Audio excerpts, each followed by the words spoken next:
c'est des animaux qui sont plutôt calmes. Pourquoi? Parce que quand on fait 200 kg dans la nature et qu'on a des canines comme les siennes, en fait, il n'y a personne qui vient nous énerver. Donc forcément, on reste plutôt pacifique. Dayo. Là, on tend même plus la main. Chaud.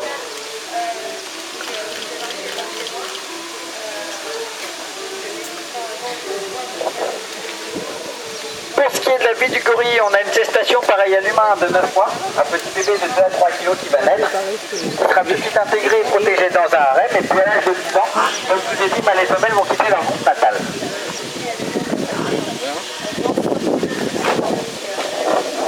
Ayo.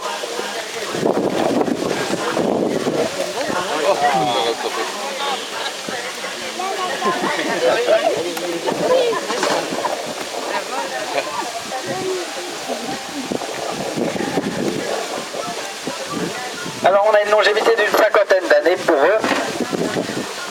Vous avez face à vous des gorilles des plaines de l'Ouest. Pour faire très simple en termes de classification, on a 2 espèces de gorilles sur la planète qui vivent toutes les deux en Afrique centrale.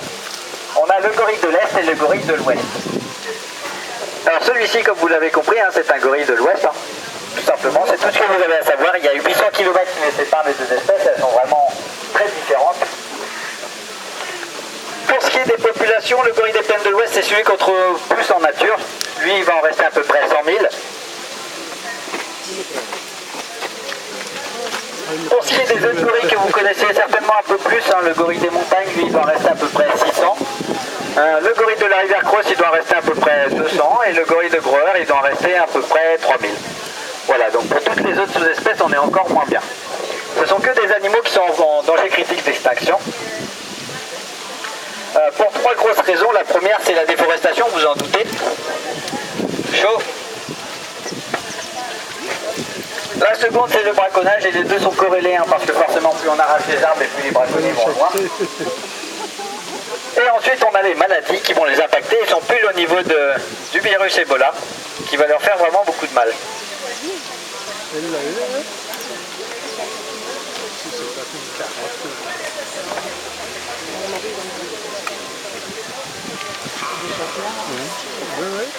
Donc maintenant que je vous ai bien déprimé avec tout ce qui leur tombe dessus, je vous demande un petit service, et c'est notamment sur le coltan.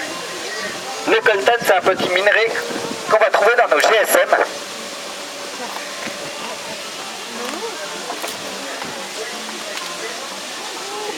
Et si vous êtes comme moi, vous avez tout un tas de vieux GSM dans vos tiroirs, vous ne savez pas trop quoi en faire, vous avez juste à les recycler. Pourquoi? Parce qu'en fait, on va en Afrique, on va détruire la forêt, comme je vous l'ai dit.